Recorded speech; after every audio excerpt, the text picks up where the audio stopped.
Hello everyone. कैसे हैं आप सब? उम्मीद है आप बड़े अच्छे होंगे और अपनी तैयारियों में जुटे होंगे। तो ज्योग्राफी की हमारी सीरीज चली हुई है और ज्योग्राफी सीरीज में हमारे 8 से 9 टॉपिक कंप्लीट हो चुके हैं।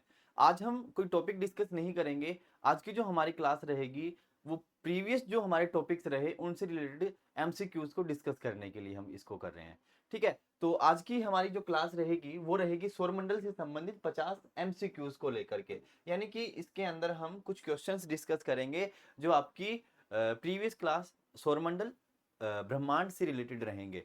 ठीक है, तो डिस्कस शुरू करते हैं हमारे इन क्वेश्चंस के ऊपर। और पहला क्वेश्चन है आपके लिए कि ब्रह्मांड की संरचना का अध्ययन क्या कहलाता है? ब्रह्मांड की संरचना का जो अध्ययन है वो क्या कहलाएगा? भूविज्ञान कहलाएगा, खगोल विज्ञान कहलाएगा, जीव विज्ञान कहलाएगा या रसायन विज्ञान कहलाएगा? तो राइट आंसर क्या हो जाएगा इसका? खगोल विज्ञान। जो खगोल विज्ञान है वही क्या होता है हमारा? हमारे ब्रह्मांड की संरचना की स्टडी होता है। ठीक है, नेक्स्ट हमारा क्वेश्चन रहेगा कि हमारे सौरमंडल का सबसे बड़ा ग्रह कौन सा है? कौन सा होगा? ब्रह्मांड का सबसे बड़ा ग्रह कौन सा है? तो ब्रह्मांड का जो सबसे बड़ा ग्रह है वो है बृहस्पति। ठीक है, जो कि सूर्य से दूरी के हिसाब से देखें तो 5वें नंबर पे है और आकार में ये सबसे बड़ा ग्रह रहेगा आपका। पृथ्वी की बात करूं तो पृथ्वी पांचवी सबसे पांचवा सबसे बड़ा ग्रह है। मंगल की अगर मैं बात करूं तो ये 7वां सबसे बड़ा ग्रह है। और शनि की अगर मैं बात करूं तो ये सेकंड नंबर पे सबसे बड़ा ग्रह हो जाएगा। सबसे बड़ा बृहस्पति, उसके बाद शनि, शनि के बाद अरुण, वरुण, उसके बाद पृथ्वी, पृथ्वी के बाद शुक्र, शुक्र के बाद मंगल और मंगल के बाद आपका बुध आ जाएगा। ठीक है, नेक्स्ट क्वेश्चन आपके लिए। नेक्स्ट क्वेश्चन है आपका कि आकाश गंगा में हमारे सौरमंडल का स्थान क्या है? हमारी जो आकाश गंगा है जिसका नाम क्या है? दुग्ध मेखला, है ना, मिल्की वे। उसके अंदर हमारा जो सौरमंडल है वो कहाँ स्थित है? तो हमारा जो सौरमंडल स्थित है वो उसके बाहरी किनारे पे स्थित है। ना तो वो केंद्र में है, ना वो शीर्ष पे है और ना वो नीचे की तरफ है। जबकि हमारा जो सौरमंडल है वो कहाँ है? वो गैलेक्सी के सेंटर पॉइंट से 30,000 प्रकाश वर्ष की दूरी पे एक बाहरी किनारे पर है। ठीक है, नेक्स्ट क्वेश्चन हम डिस्कस करते हैं और नेक्स्ट क्वेश्चन है आपके लिए कि आकाश गंगा का नाम क्या है जिसमें हमारा सौरमंडल स्थित है? ठीक है ना, कि हमारी आकाश गंगा का नाम क्या है? सिंपल, अभी मैंने बता भी दिया था शायद आप लोगों को। तो उसका नाम है मिल्की वे। प्रीवियस क्वेश्चन में शायद मैंने बता दिया, मिल्की वे। ठीक है ना, तो मिल्की वे क्या रहेगा? हमारी आकाश गंगा का नाम है। और इसी मिल्की वे के केंद्र बिंदु से 30,000 प्रकाश वर्ष की दूरी पे हमारा जो सौरमंडल है वो चक्कर लगा रहा है उस केंद्र बिंदु का, आकाश गंगा के केंद्र बिंदु का 250 किलोमीटर प्रति सेकंड की गति से। और ये चक्कर लगाने में उसको 250 करोड़ साल लगते हैं, सॉरी 25 करोड़ साल लगते हैं। और ये जो 25 करोड़ साल का टाइम होता है इसको बोलते हैं ब्रह्मांड वर्ष। तो मिल्की वे क्या हो जाएगा? हमारी आकाश गंगा का नाम। नेक्स्ट क्वेश्चन है आपका, सूर्य का प्रकाश पृथ्वी तक पहुंचने में कितना समय लेता है? तो सूर्य के प्रकाश को कितना समय लग जाता है हमारी पृथ्वी तक पहुंचने में? सूर्य के प्रकाश को लगता है 8 मिनट 20 सेकंड का समय। ठीक है ना, तो 8 मिनट 20 सेकंड का समय लेता है सूर्य का प्रकाश और हमारी पृथ्वी तक पहुंच जाता है। अगला क्वेश्चन है आपकी स्क्रीन पे कि किस गैस से सूर्य का मुख्यतः निर्माण हुआ, या फिर सूर्य का निर्माण मुख्यतः किन गैसों से हुआ? ठीक है, दो मेजर गैसें रही होंगी आपकी, जिसमें एक हाइड्रोजन और एक हीलियम। और उसमें भी सबसे ज्यादा अगर पूछ ले तो वो रहेगी आपकी हाइड्रोजन गैस। ठीक है ना, नाभिकीय संलयन हाइड्रोजन और हीलियम मिलकर ही तो करते हैं। ठीक है ना, नाभिकीय संलयन जो कि ऊर्जा का स्रोत है सूर्य के लिए। और नाभिकीय संलयन के लिए कौन सी गैसों का होना जरूरी है? हाइड्रोजन और हीलियम। और हाइड्रोजन और हीलियम में भी सबसे ज्यादा गैस कौन सी होती है आपकी? Hydrogen gas. तो किस गैस से सूर्य का मुख्यतः निर्माण हुआ है? हाइड्रोजन गैस से हुआ है। नेक्स्ट क्वेश्चन आपके लिए कि ब्लैक होल क्या है? What is black hole? तो ब्लैक होल क्या है? ठंडा तारा है क्या? या फिर अति घना क्षेत्र जहां पे गुरुत्वाकर्षण अत्यधिक हो जाता है? या फिर कोई प्लेनेट है, ग्रह है, या फिर कोई मेट्रोइड्स उल्का? क्या है आपका जो ब्लैक होल है? तो ब्लैक होल है आपका अति घना क्षेत्र जहां पे गुरुत्वाकर्षण जो बल होता है वो अत्यधिक ज्यादा हो जाता है। यानी कि एक बार अगर कोई चीज ब्लैक होल में चली गई तो उसका वापस आना असंभव हो जाता है, क्योंकि वो उसी गुरुत्वाकर्षण बल में सिमट जाएगी, खत्म हो जाएगी अंदर ही अंदर। अगला क्वेश्चन आपकी स्क्रीन पे कि पृथ्वी का सबसे निकटतम तारा कौन सा है। पृथ्वी का सबसे दूसरा निकटतम तारा कौन सा, सॉरी, दूसरा निकटतम तारा कौन सा है। पृथ्वी, अच्छा, इसी के साथ साथ अगर मैं पूछ लूं आपसे कि पृथ्वी का सबसे निकटतम तारा कौन सा है, तो कौन सा हो जाएगा। तो पृथ्वी का जो सबसे निकटतम तारा है वो तो हो जाएगा सूर्य, सन। ठीक है ना, सूर्य क्या है, एक तारा ही तो है। और सूर्य के अलावा, सूर्य से बाद में जो दूसरे नंबर पे हमारे सबसे नजदीक का तारा है उसका क्या नाम होगा। पोलारिस होगा, प्रोक्सिमा सेंचुरी होगा, या सीरियस होगा, या वेगा होगा, क्या होगा। तो इसका नाम होगा प्रोक्सिमा सेंचुरी, सेंटुरी बोलते हैं इसको, सेंचुरी बोलते हैं, सेंटुरी बोलते हैं। तो प्रोक्सिमा सेंटुरी जो है हमारा दूसरे नंबर का पृथ्वी से सबसे निकट का तारा है, जो कि अल्फा सेंटोरी ग्रुप का एक तारा है। ठीक है, अगला हमारा जो क्वेश्चन है वो आपका ये रहेगा कि ब्रह्मांड की उत्पत्ति किस सिद्धांत के अनुसार मानी जाती है। ब्रह्मांड की जो उत्पत्ति है उसके लिए आपका कौन सा सिद्धांत काम करता है। रिलेटिविटी थ्योरी, रिलेटिविटी सिद्धांत, बिग बैंग सिद्धांत, न्यूटन का सिद्धांत, या फिर प्लाक का सिद्धांत। कौन सा सिद्धांत आपका बताता है कि किस प्रकार से आपके ब्रह्मांड की उत्पत्ति हुई थी। तो इसका जो राइट आंसर रहेगा वो रहेगा बिग बैंग थ्योरी, है ना, जिसको महाविस्फोटक सिद्धांत बोलते हैं। बिग बैंग थ्योरी किसने दी थी, जॉर्ज लेमेंथियर ने दी थी। साइंटिस्ट थे जिनका नाम था जॉर्ज लेमेंथियर, और उन्हीं ने बताया था कि हमारे जो ब्रह्मांड की उत्पत्ति है वो किस प्रकार से हुई थी। और जो थ्योरी उन्होंने दी उसको क्या दिया जाता, क्या कहा जाता है, big bang theory, big bang सिद्धांत कहा जाता है। नेक्स्ट क्वेश्चन आपके लिए कि चंद्रमा का प्रकाश पृथ्वी तक पहुंचने में कितना समय लेता है ना। सूर्य का प्रकाश तो 8 मिनट 20 सेकंड ले लेता है। ठीक है, 15 करोड़ किलोमीटर की डिस्टेंस ट्रेवल करता है 8 मिनट 20 सेकंड में, जो सूर्य का प्रकाश होता है। चंद्रमा का जो प्रकाश होता है वो कितने समय में आ जाता है पृथ्वी पे, जो कि 3,84,000 के आसपास की किलोमीटर की डिस्टेंस पे है पृथ्वी से। तो चंद्रमा के प्रकाश को पृथ्वी पे आने में कितना टाइम लग जाता है, 1.3 सेकंड, 8 मिनट, 10 सेकंड, या 30 सेकंड। काफी पास में ना, कहा तो 15 करोड़, सूर्य और पृथ्वी के बीच की दूरी, और कहाँ पे 3,84,400 किलोमीटर, चंद्रमा और पृथ्वी के बीच की दूरी। तो कितना समय लगेगा। तो इसका जो राइट आंसर रहेगा वो रहेगा 1.3 सेकंड। चंद्रमा का जो प्रकाश है वो पृथ्वी तक पहुंचने में मात्र 1.3 सेकंड का समय लेता है, बहुत कम। ठीक है, अगला जो क्वेश्चन है आपके लिए वो है कि पृथ्वी सूर्य की परिक्रमा कितने समय में कर लेती है, यानी कि पृथ्वी का एक साल कितने समय का होता है। तो सबको पता है भाई 365 दिन का होता है, 365 दिन में पृथ्वी का एक साल हो जाता है। और एक लीप ईयर होता है वो कितने दिन का होता है, वो 366 दिन का होता है। ठीक है ना, ओके। नेक्स्ट हम बात करते हैं अगले सवाल पे, और अगला सवाल है कि चंद्र ग्रहण कब होता है। ऐसी कौन सी स्थिति बनती है आपकी जब चंद्र ग्रहण हो जाता है। तो क्या होगा इसका राइट आंसर, जब चंद्रमा सूर्य के सामने होता है, या चंद्रमा पृथ्वी और सूर्य जब, सॉरी, सेकंड ऑप्शन पढ़ देता हूं, जब पृथ्वी सूर्य और चंद्रमा के बीच होती है, या फिर जब सूर्य और चंद्रमा एक सीध में होते हैं, या फिर जब चंद्रमा पृथ्वी के ऊपर होता है। तो कौन सा हो जाएगा इसका राइट आंसर, क्या हो जाएगा, जब पृथ्वी सूर्य और चंद्रमा के बीच में होती है ना। ये सूर्य आपका,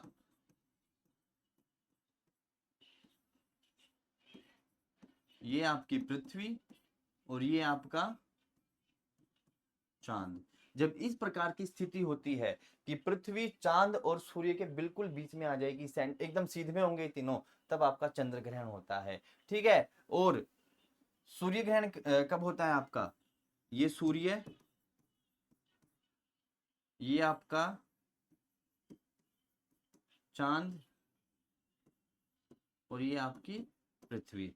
जब चांद पृथ्वी और सूर्य के बीच में आ जाएगा तो कौन सा ग्रहण हो जाएगा, सूर्य ग्रहण हो जाएगा। तो दोनों याद रखने हैं आपने कि सूर्य ग्रहण की स्थिति कब बनती है, जब पृथ्वी चांद और सूर्य के बीच में आ जाएगी, और सूर्य ग्रहण की स्थिति कब बनेगी, जब चंद्रमा पृथ्वी और सूर्य के बीच में आ जाएंगे। ठीक है, अगला सवाल आपके लिए, ग्रहों की गति से संबंधित नियम किसने दिया था, वह कौन थे जिन्होंने ग्रहों की गति का जो नियम था वो डिफाइन किया था। तो साइंटिस्ट हैं हमारे केपलर, केपलर ने ये बात हमें बताई थी कि ग्रह किस प्रकार से गति करते हैं। अगला सवाल है आपका कि मंगल ग्रह को क्या कहा जाता है, मंगल ग्रह का अन्य नाम क्या है। तो मंगल ग्रह को नीला ग्रह बोलते हैं क्या, लाल ग्रह बोलते हैं क्या, गैस ग्रह बोलते हैं, ठंडा ग्रह बोलते हैं, कौन सा ग्रह बोलते हैं मंगल को? मंगल को हम बोलते हैं लाल ग्रह। और मंगल को लाल ग्रह क्यों बोलते हैं? क्योंकि इसका जो कलर है वो लाल लाल रंग का दिखाई देता है। और उसके पीछे रीजन क्या है? आयरन ऑक्साइड की अधिक मात्रा, यानी कि हमारा जो सरफेस है मंगल ग्रह का, उसके सरफेस के ऊपर आयरन ऑक्साइड की मात्रा ज्यादा है, जिसकी वजह से इसका सरफेस रेड कलर का दिखता है। अगला, उल्का पिंड कहाँ जलकर नष्ट हो जाते हैं? उल्का पिंड, उल्का पिंड कहाँ जल के नष्ट हो जाते हैं? तो उल्का पिंड क्या होते हैं? अंतरिक्ष के अंदर खगोलीय पिंड होते हैं, ठीक है। तो वे खगोलीय पिंड कहाँ पे आके उनके अंदर आग लग जाती है? पृथ्वी के अंदर आके जलते हैं, समुद्र में गिरने के बाद जलते हैं, वायुमंडल में पहुंच के जलते हैं, या फिर ओजोन परत में जलते हैं? बताइए इसका राइट आंसर क्या रहेगा? इसका राइट आंसर होगा वायुमंडल में आकर के, है ना। वायुमंडल में आकर के हमारी जो वायुमंडल की परतें हैं, मध्यमंडल, मध्यमंडल में आने से जो उल्का पिंड है आग पकड़ जाते हैं और उनके अंदर आग लग जाती है, ठीक है। तो वायुमंडल में आकर के उल्का पिंडों में आग लग जाती है। अगला सवाल है आपके लिए कि ब्रह्मांड की सबसे बड़ी ज्ञात आकाश गंगा कौन सी है? देखिए, इस ब्रह्मांड के अंदर अरबों की संख्या में आकाश गंगाएं हैं और प्रत्येक आकाश गंगा के अंदर अरबों तारे हैं, ठीक है। तो अभी हम बात किसकी कर रहे हैं कि ब्रह्मांड की जो सबसे बड़ी ज्ञात आकाश गंगा अभी तक हमने जिसका पता लगाया वो कौन सी है? मिल्की वे है, आईसी 1101 है, एंड्रोमेडा है, या सीफियस है? तो हमारी जो सबसे बड़ी ज्ञात आकाश गंगा अब तक की है वो है आईसी 1101, ठीक है। आईसी 1101 जो है हमारी सबसे बड़ी क्या है? ज्ञात आकाश गंगा है, ठीक है। अगला सवाल आपके लिए, सूर्य का जीवन काल लगभग कितना होता है? सूर्य का जीवन काल लगभग लगभग होता है 10 अरब वर्ष, 9 से 10 अरब वर्ष, जिसमें से सूर्य ने अपनी आधी जिंदगी खो दी है। 4.6 अरब साल का लगभग लगभग सूर्य हो चुका है और इतना जो समय बीत चुका है लगभग लगभग इतना ही समय आगे है। तो आप लोग चिंता मत कीजिए, कोई दिक्कत आने वाली नहीं है हमारे जीवन में, तो है ना। नेक्स्ट है आपका, सूर्य एक प्रकार का क्या है? सूर्य क्या है? ग्रह है, उपग्रह है, तारा है, नक्षत्र है? क्या है सूर्य? तो सूर्य क्या है? सूर्य एक तारा है, ठीक है। नेक्स्ट सवाल आपके लिए, आकाश नीला क्यों दिखाई देता है? किसकी वजह से आकाश नीला दिखाई देता है? प्रकाश का प्रकीर्णन की वजह से, गुरुत्वाकर्षण की वजह से, तापमान की वजह से, या प्रकाश के परावर्तन के कारण? तो हमारा जो आकाश है वो ब्लू कलर का दिखाई देता है प्रकाश के प्रकीर्णन के कारण, ठीक है। प्रकाश के प्रकीर्णन के कारण हमारा जो आसमान है वो ब्लू कलर का दिखाई देता है। अगला सवाल आपके लिए कि धूमकेतु की पूंछ किस दिशा में होती है? धूमकेतु क्या होते हैं? वही मतलब उल्का पिंड की तरह ही होते हैं और उनके अंदर क्या होता है? आग लग जाती है। तो आग लगने के बाद जो पूंछ होती है वो किस दिशा में दिखाई देती है? सूर्य की ओर, सूर्य से दूर, पृथ्वी की ओर, या फिर चंद्रमा की ओर? तो जो जितने भी धूमकेतु होते हैं जब वो फायर पकड़ते हैं और वो मूव करते हैं तो उनकी जो पूंछ होती है वो हमेशा सूर्य से दूरी होती है। सूर्य से दूरी वाली डायरेक्शन में आपकी पूंछ रहेगी धूमकेतु की हमेशा। एक दो बार क्या, कई बार ये क्वेश्चन रिपीट हो चुका है कि धूमकेतु की पूंछ किस दिशा में होती है? तो सूर्य से विपरीत दिशा में, सूर्य से दूर। अगला सवाल, हब्बल टेलीस्कोप किसने लॉन्च किया था? हब्बल स्पेस टेलीस्कोप है ये। क्या है ये? हब्बल स्पेस टेलीस्कोप, यानी कि एक टेलीस्कोप है जिसको अंतरिक्ष में छोड़ा गया था हमारे अंतरिक्ष की जानकारी जुटाने के लिए। तो ये छोटा था नासा ने, 1990 की बात है, 1990 की। तो 1990 में नासा ने हब्बल स्पेस टेलीस्कोप को लॉन्च किया था, ठीक है। अगला सवाल आपके लिए, पृथ्वी के कितने उपग्रह हैं? बहुत इजी सा क्वेश्चन है भाई। पृथ्वी का एक ही उपग्रह है जिसका नाम क्या है? चांद, ठीक है ना। पृथ्वी का एक ही उपग्रह है चांद। अगला सवाल आपके लिए कि बृहस्पति के कितने चंद्रमा हैं? पृथ्वी के कितने चांद हैं? पृथ्वी के कितने उपग्रह? एक चांद जिसको बोला गया है। और बृहस्पति के कितने चंद्रमा है, चांद हैं? तो वो हो जाएंगे 95।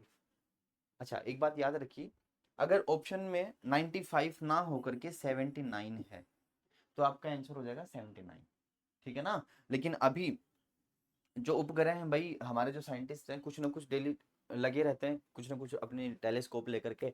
तो अभी तक जो ज्ञात हमारे हो चुके हैं वो है 95।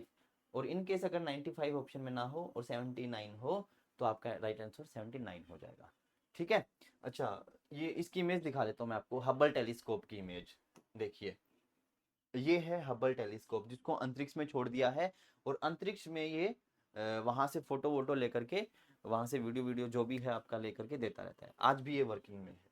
अगला जो सवाल है आपका वो है प्लूटो को अब क्या माना जाता है।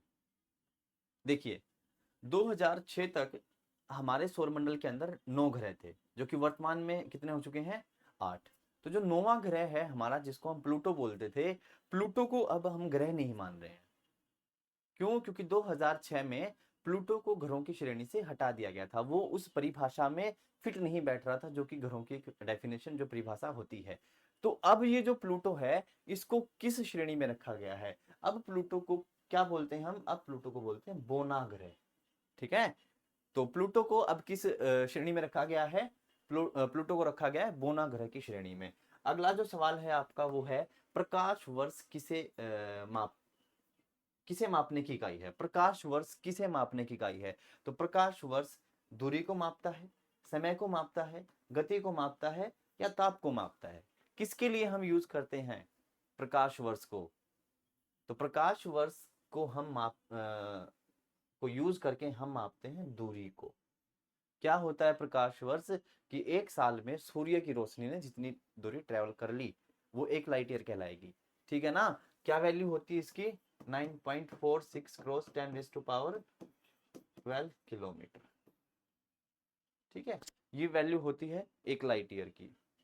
अगला सवाल आपके लिए कि आकाश गंगा के केंद्र में क्या होता है? आकाश गंगा के केंद्र में क्या होता है? ग्रह होते हैं, तारे होते हैं, ब्लैक होल होता है, या धूमकेतु होता है? बहुत सारी आकाश गंगाएं हैं, हमारी आकाश गंगा का नाम दुग्ध मेखला है। ठीक है। तो आकाश गंगा के केंद्र में क्या होता है? तो आकाश गंगा के केंद्र में होता है ब्लैक होल। और ब्लैक होल क्या होता है? एक ऐसी जगह जहां पे गुरुत्वाकर्षण बल बहुत अधिक मात्रा में है।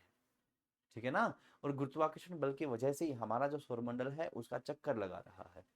ठीक है। अगला सवाल आपका, एंड्रोमेडा क्या है? एंड्रोमेडा ग्रह है, नक्षत्र है, आकाशगंगा है, या तारा है? एंड्रोमेडा किसका नाम है? तो देखिए एंड्रोमेडा है हमारी एक आकाशगंगा का ही नाम, जो हमारी अपनी नहीं है, लेकिन हमारी आकाशगंगा जो कि दुग्ध मेखला है उसके सबसे नजदीक की आकाशगंगा है ना? हमारे इस यूनिवर्स में बहुत सारी आकाशगंगाएं हैं। हमारी जो अपनी आकाशगंगा है उसका नाम है दुग्ध मेखला या मिल्की वे। और दुग्ध मेखला या मिल्की वे के नजदीक के जो है, जो सबसे नजदीक की आकाशगंगा है उसका नाम क्या है? एंड्रोमेडा। तो एंड्रोमेडा क्या है? आपकी एक आकाशगंगा है। अगला सवाल आपके लिए कि ब्रह्मांड में सबसे प्राचीन तत्व कौन सा माना जाता है? कौन सा तत्व जो है ब्रह्मांड में सबसे पुराना माना गया है? हाइड्रोजन, हीलियम, ऑक्सीजन, या नाइट्रोजन? तो देखिए इसमें जो आपका राइट आंसर रहेगा बता देता हूं, वो रहेगा हाइड्रोजन। हाइड्रोजन की वजह से ही हमारे सूर्य का निर्माण हुआ। ठीक है। हाइड्रोजन की वजह से ही बहुत सारे अन्य तारों का निर्माण हुआ। ठीक है। बाकी की जो गैसेस हैं वो ज्यादा पुरानी नहीं मानी गई।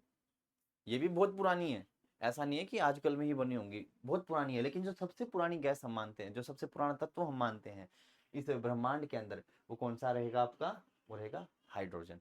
ठीक है। अगला सवाल आपके लिए, हमारी आकाश गंगा में सूर्य की स्थिति क्या है? ये रिपीटेड क्वेश्चन है, पहले हो चुका है।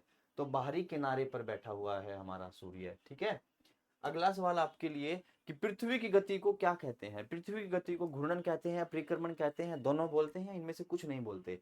तो देखिए पृथ्वी घूर्णन भी करती है। घूर्णन क्या होता है? जब पृथ्वी अपने अक्ष पे घूमेगी। और पृथ्वी परिक्रमा भी करती है, यानी कि जब पृथ्वी सूर्य के चारों तरफ घूमती है तो उसको परिक्रमा बोलते हैं। तो पृथ्वी तो अपनी दोनों ही कर रही है भाई, घूर्णन भी करती है, परिक्रमण भी करती है, तो इसलिए दोनों।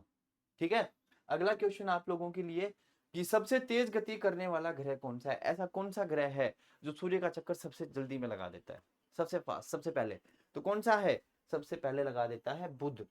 रीजन क्या है? क्योंकि भाई ये सबसे नजदीक का है और सबसे नजदीक का है सूर्य से, तो इसका जो पाथ है सूर्य के चारों तरफ वो बहुत छोटा है, ठीक है ना। मात्र 88 दिन लगते हैं इसको। कितने दिन लगते हैं? मात्र 88 दिन। और 88 दिन के अंदर हमारा जो बुध ग्रह है वो सूर्य का एक चक्कर कंप्लीट कर देता है, यानी कि एक साल बुध ग्रह का सिर्फ 88 दिन का होता है, ठीक है। अगर हम बुध ग्रह पे रह रहे होते तो अब तक बहुत साल के हो चुके होते हैं ना। चलिए अगला सवाल आप लोगों के लिए स्क्रीन पे भाई देखिए, शनि ग्रह की विशेषता क्या है? शनि ग्रह की खास विशेषता क्या है? इसका नीला रंग होना, इसके रिंग्स होना, इसके ऊपर जीवन संभव होना, या फिर इसके आसपास में बहुत सारे उल्का पिंडों का। कौन सी ऐसी बात है जो शनि को विशेषता प्रदान करती है? तो देखिए, इसमें ना तो शनि के रंग नीला है, ना ही उस पे जीवन संभव है। उल्का पिंड हो सकते हैं, ठीक है, हर ग्रह के हो सकते हैं भाई, लेकिन जो सबसे खास बात है वो क्या है? इसके चारों तरफ रिंग्स का होना, है ना। हमारा जो शनि ग्रह है ये, इसके चारों तरफ क्या है? इसके चारों तरफ रिंग्स बनी हुई है ऐसे, और ये ही रिंग्स क्या है? इसकी विशेषता है, ठीक है। अगला सवाल आपके लिए, किस यान ने पहली बार चंद्रमा पर मानव को पहुंचाया?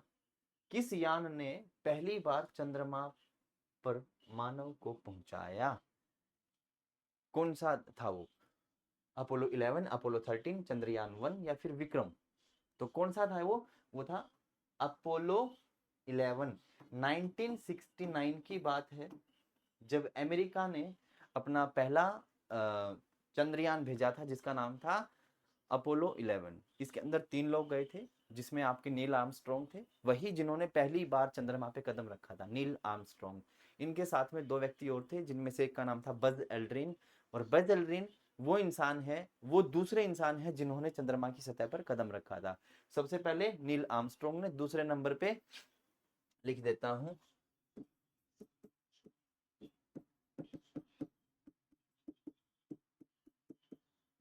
नील आर्मस्ट्रॉन्ग, जो पहली बार आपके चंद्रमा पर कदम रखने वाले व्यक्ति हैं, वो बन गए थे। और सेकंड नंबर पे कौन थे? आपके बज एल्ड्रिन, ठीक है। और इनके साथ में एक और व्यक्ति और गए थे जिनका नाम था कोलिंस। तो ये 3 व्यक्ति गए थे अपोलो 11 मिशन के तहत चंद्रमा की सतह पे, लेकिन सिर्फ 2 ही व्यक्ति ऐसे थे जिन्होंने चंद्रमा की सतह पर कदम रखे थे, जिसमें से नील आर्मस्ट्रॉन्ग पहले थे और बज एल्ड्रिन दूसरे। कोलिंस जो है अपने यान में ही बैठे रहे थे, ठीक है। तो अपोलो 11 पहला आपका ऐसा मिशन था, ऐसा यान था जो चंद्रमा की सतह तक पहुंच गया था, ठीक है। 1969 की बात है, अमेरिका ने भेजा था। नेक्स्ट सवाल आपके लिए, और नेक्स्ट सवाल है कि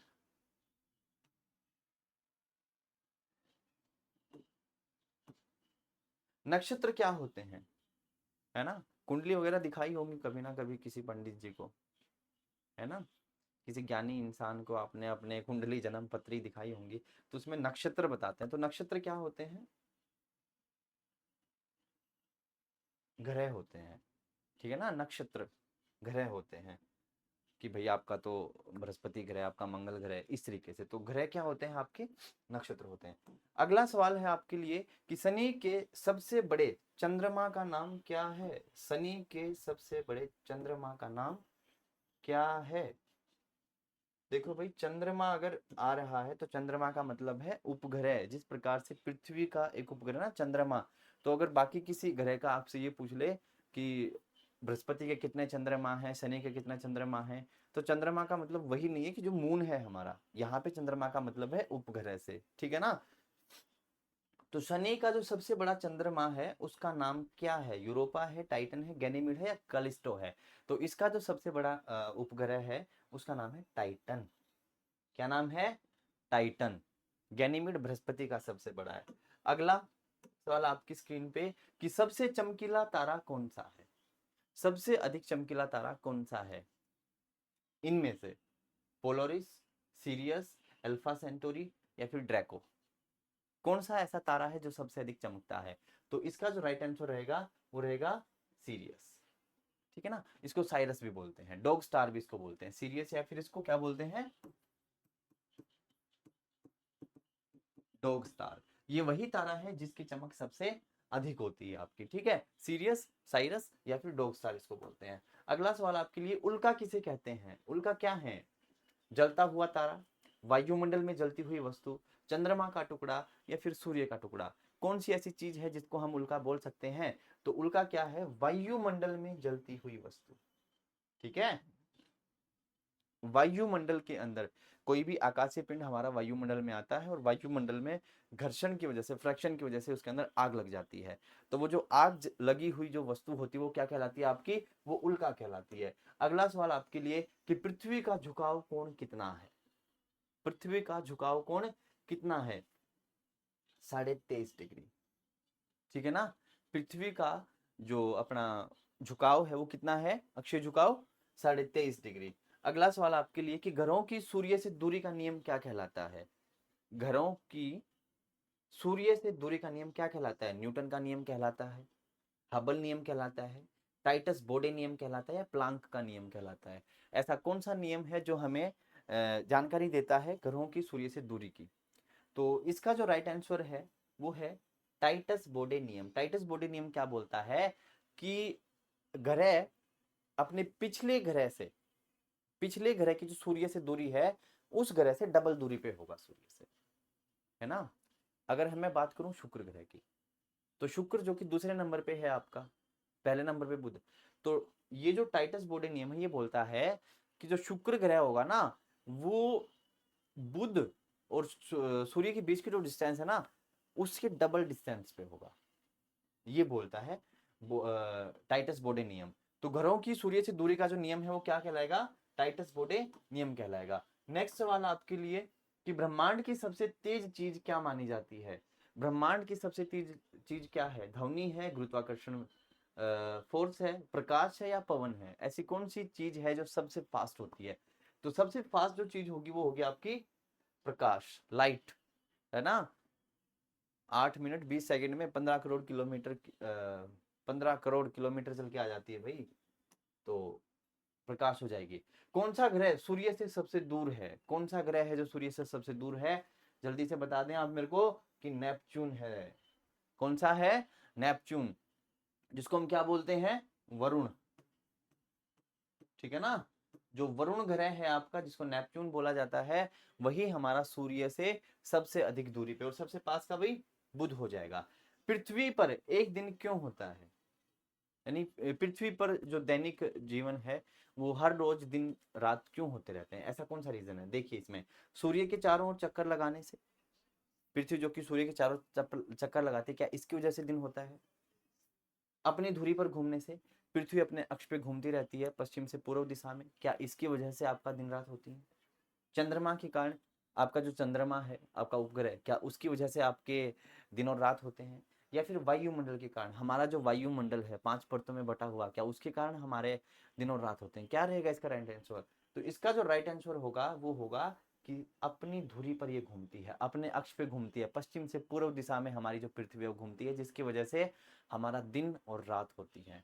इसको लगभग लगभग 24 घंटे का समय लगता है अपना एक चक्कर पूरा करने में, जिसकी वजह से आपका 12 घंटे का दिन होता है और 12 घंटे की रात होती है। अगला सवाल आपकी स्क्रीन पे कि पृथ्वी पर वर्ष क्यों होता है? साल किसकी वजह से होते हैं? ठीक है, तो पृथ्वी पर साल किसके कारण होते हैं? पृथ्वी की ऊर्जा के कारण होते हैं, पृथ्वी के झुकाव के कारण होते हैं, सूर्य की परिक्रमा से होते हैं या फिर चंद्रमा की गति से होते हैं, है ना। एक साल कब मानते हैं हम? जब पृथ्वी सूर्य के चारों तरफ एक चक्कर पूरा कर दे। तो राइट आंसर क्या हो जाएगा? सूर्य की परिक्रमा करने से एक साल आपका कंप्लीट हो जाता है। अगला सवाल आपकी स्क्रीन पे कि सबसे छोटा ग्रह कौन सा है? तो सबसे छोटा ग्रह आपका कौन सा हो जाएगा? बुध हो जाएगा भाई। ठीक है, मंगल आपका 7वें नंबर का सबसे बड़ा है, पृथ्वी 5वें नंबर की सबसे बड़ी है, जबकि शुक्र जो है 6ठे नंबर का सबसे बड़ा है, और बुध जो है 8वें नंबर का सबसे बड़ा, यानी कि सबसे छोटा बुध ही है आपका। ठीक है, अगला, बिग बैंग सिद्धांत किससे संबंधित है? बिग बैंग सिद्धांत किससे संबंधित है? तो अभी हमने बात की थी कि ब्रह्मांड की उत्पत्ति का उल्लेख किया है बिग बैंग थ्योरी में जॉर्ज लेमेंटियर ने, ठीक है, बेल्जियम के थे ये। अगला है, किस ग्रह को पृथ्वी का जुड़वा कहा जाता है? किस ग्रह को पृथ्वी की जुड़वा बहन भी बोलते हैं भाई इसको? तो कौन सा ग्रह है आपका? शुक्र ग्रह। शुक्र ग्रह को क्या बोला जाता है? पृथ्वी की बहन या फिर पृथ्वी का जुड़वा कहा जाता है। अगला, जीवन के अनुकूल ग्रह कौन सा है? ऐसा कौन सा ग्रह है जो जीवन को सपोर्ट करता है, लाइफ को सपोर्ट करता है? तो एकमात्र ग्रह है आपका, और ग्रह का नाम क्या है? पृथ्वी। तो पृथ्वी आपका एकमात्र ग्रह है जो क्या करता है? जीवन को सपोर्ट करता है, अनुकूल है। अगला सवाल आपकी स्क्रीन पे, वायुमंडल किस ग्रह का घना है? एटमॉस्फेयर किस ग्रह के पास में सबसे अधिक ज्यादा है? किसके पास सबसे अधिक घना एटमॉस्फेयर वायुमंडल है? क्या ये बुध के पास में है? क्या ये मंगल ग्रह के पास में है? क्या ये शुक्र के पास है? यूरेनस के पास है? और एक ऑप्शन मैंने अपने आप से दे दिया, पृथ्वी के पास। चलो पृथ्वी स्किप कर देते हैं, रहने दो, इन्हीं में से चार में से बता दो। तो ऐसा कौन सा ग्रह है, ऐसा शुक्र ग्रह है इन चारों में से जिसके पास सबसे अधिक घना वायुमंडल है? और इस वायुमंडल के अंदर जो गैस है जिसकी अधिकता है वो कौन सी है? CO2। कौन सी गैस है? CO2। और इसी गैस के कारण आपका जो शुक्र ग्रह है सबसे अधिक गर्म ग्रह है, सबसे अधिक चमकीला ग्रह है, ठीक है ना? सबसे नजदीक का बुध है, होना चाहिए उसको गर्म, लेकिन सबसे ज्यादा गर्म कौन सा है? आपका शुक्र ग्रह, जो कि दूसरे नंबर पे है। और उसके पीछे रीजन क्या है? रीजन ये है कि शुक्र ग्रह के वायुमंडल में CO2 गैस की अधिकता है, और CO2 गैस, कार्बन डाइऑक्साइड जो गैस होती है, वो ग्रीन हाउस इफेक्ट को बढ़ा देती है, जिसकी वजह से टेम्परेचर हाई चला जाता है। अगला सवाल आपके लिए कि आकाश में रात को चमकने वाले पदार्थ क्या होते हैं? आकाश में रात को चमकने वाले पदार्थों को क्या बोलते हैं? ग्रह बोलते हैं, चंद्रमा बोलते हैं, उपग्रह बोलते हैं, तारे बोलते हैं? बहुत इजी सा सवाल था ये, है ना? तारा बोलते हैं, रात को हर कोई देखता है इनको। और लास्ट सवाल आपका कि चंद्रमा पर गुरुत्वाकर्षण पृथ्वी की तुलना में कितना होता है? चंद्रमा पर गुरुत्वाकर्षण पृथ्वी की तुलना में कितना होता है? कितना होता है? 1/6 होता है, ठीक है ना? 1/6 ये होता है भाई, ठीक है? तो आज की जो हमारी क्लास थी इसके अंदर हमने 50 क्वेश्चंस को डिस्कस किया, और ये 50 क्वेश्चन वैसे तो बेसिक ही थे, लेकिन काफ़ी इंपॉर्टेंट भी थे। 2-4 क्वेश्चन ऐसे भी रहे होंगे जिनके बारे में आपने नहीं पता था, और कुछ ना कुछ नया सीखा आपने। तो अगर आपको ये क्लास अच्छी लगी तो वीडियो को लाइक कर दीजिए, चैनल को सब्सक्राइब कर दीजिए, बेल आइकन को दबा दीजिए, एंड शेयर भी कर दीजिएगा। Thank you, have a good day, all the best, bye, thank you.